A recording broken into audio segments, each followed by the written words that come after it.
Dans cette vidéo, nous allons faire une révision des techniques des triangles isométriques. Nous allons voir ce que vous devez savoir pour bien maîtriser cet outil important. Alors, regardons ici, j'ai deux triangles. Alors, qu'est-ce que ça veut dire deux triangles isométriques? En fait, deux triangles sont isométriques s'ils sont pareils en tout point. Si on pourrait superposer un triangle sur l'autre. Et là, on va voir qu'ils sont en tout point égaux.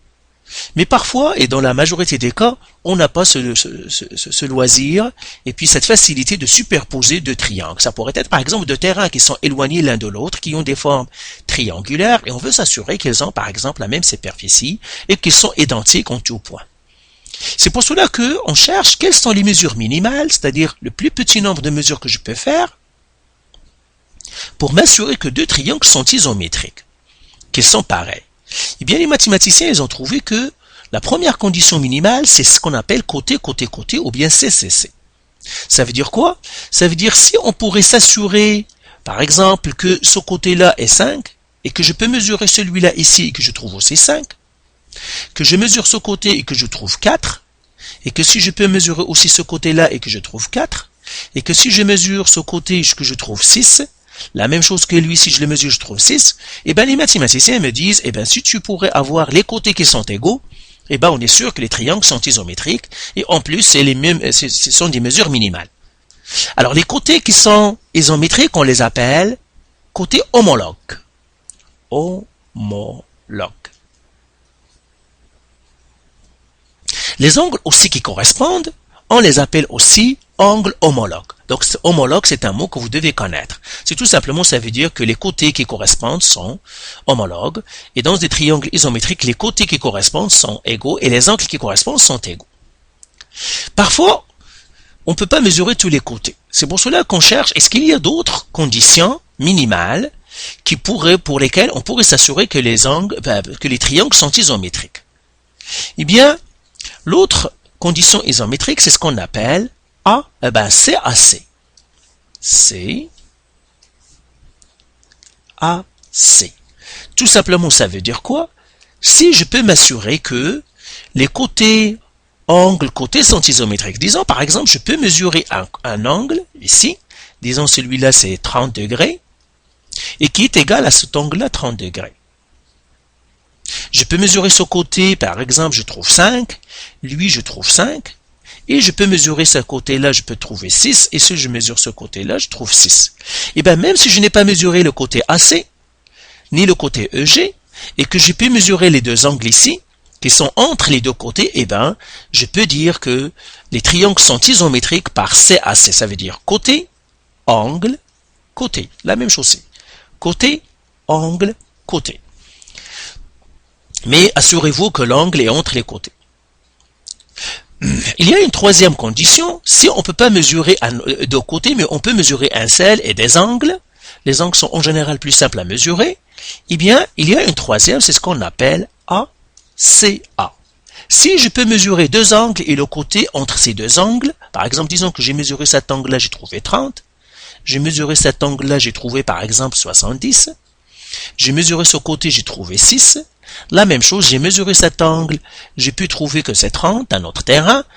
Cet angle-là, je l'ai mesuré, j'ai trouvé 70. Et j'ai mesuré ce côté, j'ai trouvé 6. Et bien là encore, les mathématiciens me disent que si je peux faire ça, si le côté est entre les deux angles, eh bien je peux dire sans me tromper, c'est-à-dire d'une manière certaine que les deux triangles sont isométriques. Donc ce sont les conditions d'isométrie. Donc nous avons CCC, CAC et ACA. Maintenant, comment on note deux triangles isométriques? Eh bien, on les note comme ça. Et puis, on note le triangle ABC est isométrique, on écrit comme ça, au triangle EFG. On écrit toujours les lettres dans le bon ordre, c'est-à-dire j'ai fait ABC, eh bien, le triangle EFG, eh bien, je dois mettre dans l'ordre les côtés homologues. Par exemple, j'ai l'angle A homologue à l'angle E, l'angle B homologue à l'angle F, l'angle C homologue à l'angle G. Ça veut dire les sommets, je dois les mettre dans le bon ordre.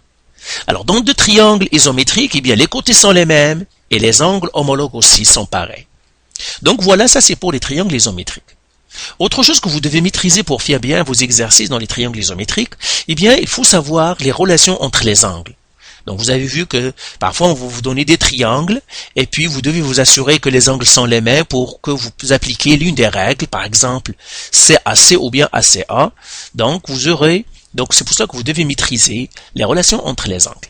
Eh bien, qu'est-ce que ça me dit la relation entre les angles? C'est que si j'ai deux droites parallèles, par exemple la droite 1 et la droite 2, et s'ils sont coupés par une droite qui est comme ça, eh bien vous voyez que il se forment des angles ici et des angles qui sont ici. Et en général, la droite, toujours, ben j'aurai un angle aigu et un angle obtus. La même chose, j'aurai des angles aigus, des angles obtus.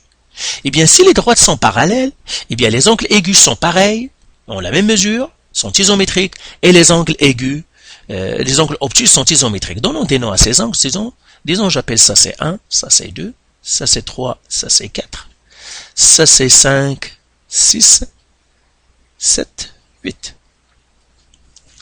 Eh bien, si je regarde les angles aigus ici, ben j'ai la mesure, donc l'angle aigu 1 est isométrique à l'angle aigu 2, isométrique à l'angle aigu 5, isométrique à l'angle aigu 6.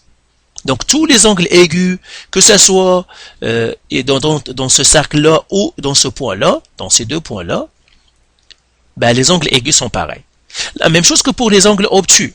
Donc j'ai l'angle obtus 3 à la même mesure que l'angle obtus 4, à la même mesure que l'angle obtus 7, à la même mesure que l'angle obtus 8. Donc, si j'ai deux droites parallèles qui sont coupées par une séquente, et ben les angles qui sont formés par la séquente, les angles aigus sont les mêmes et les angles obtus sont les mêmes. Maintenant, les mathématiciens donnent des noms parce que les angles ne sont pas égaux pour les mêmes raisons. C'est pour cela qu'ils différencient en fait les noms ils différencient les noms pour les angles. Alors, quand j'ai deux droites parallèles, en fait, je peux voir cette droite parallèle comme une autoroute. Et ça, on l'appelle interne. C'est-à-dire l'intérieur de l'autoroute. Le reste ici, ça s'appelle externe, ça veut dire l'extérieur de l'autoroute, externe. Et ici aussi, on l'appelle externe. Donc, les angles qui sont à l'intérieur de l'autoroute, on les appelle internes. Alors, quels sont les angles internes ici? J'ai l'angle 2, l'angle 3, l'angle 7 et l'angle 5 et l'angle 7. Les angles externes, eh bien, les angles externes, ce sont ceux qui sont à l'extérieur. J'ai l'angle 1, l'angle 4, l'angle 6 et l'angle 8. Donc, j'ai les angles qui sont à l'extérieur et les angles qui sont à l'intérieur. Maintenant, les mathématiciens définissent ce qu'on appelle les angles alternes, internes. Alternes, internes. Alors, que ça veut dire alterne, interne? Premièrement, ils sont internes, ça veut dire à l'intérieur de l'autoroute, donc 2, 3, 5, 7. Et ils sont alternes, ça veut dire chacun est de son bord par rapport à la droite de 50. Par exemple, j'ai la 2 et la 5, sont deux angles alternes internes. Donc, les angles aigus à l'intérieur, on les appelle alternes internes, et les angles obtus, à l'intérieur, on les appelle alternes aussi. Donc, les angles obtus ou les angles aigus. Donc, les angles qui sont égaux. Donc, j'ai par exemple le 2 et le 5. 2, 5. Ils sont alternes parce qu'ils sont aigus et ils sont à l'intérieur. Les deux sont aigus. Les deux angles qui sont obtus et qui sont à l'intérieur, on les appelle aussi alternes internes. Donc, j'ai 3 et 7. Des angles alternes externes. Externes. Ce sont deux angles qui sont de même nature, ça veut dire obtus ou aigus, mais qui sont à l'extérieur. Par exemple, j'ai l'angle 1 et l'angle 6. Ils sont tous les deux à l'extérieur, ils sont aigus tous les deux, donc ils sont externes, 1 et 6. Les angles 4 et 8, ils sont obtus et ils sont à l'extérieur. Maintenant, il y a les angles correspondants.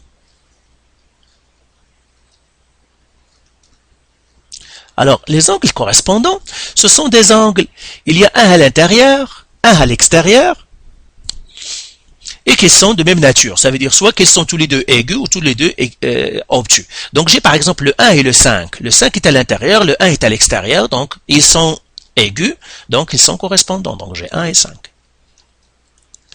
L'autre angle, par exemple, qui sont correspondants, j'ai le 2 et le 6. Le 2 est aigu, le 6 est aigu, il y a le 2 à l'intérieur, le 6 à l'extérieur, donc ils sont correspondants. Le 7 et le 4, ils sont de même nature, ils sont tous les deux obtus. Ben, le 7 à l'intérieur, le 4 à l'extérieur, donc je pourrais faire 4 et 7. Je pourrais faire 3 et 8, tous les deux sont obtus. 3, 8, etc. Je vous laisserai finir les autres. Donc, en résumé, alterne interne, ils sont à l'intérieur et de même nature. Ça veut dire ils sont tous les deux aigus ou tous les deux obtus. Alterne externe, ils sont tous les deux à l'extérieur et de même nature, soit tous les deux aigus, soit tous les deux obtus. Correspondant, ben l'un à l'intérieur, l'autre à l'extérieur, ils sont encore de même nature. Les autres qui nous restent, c'est ce qu'on appelle angles opposés par le sommet. Opposés par le sommet.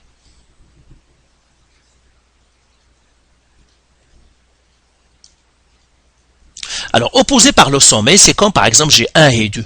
Ils sont opposés par le sommet. Ce sont des angles qui sont comme ça. Donc j'ai cet angle-là opposé à lui, sommet. Cet angle-là aussi est opposé par le sommet à lui.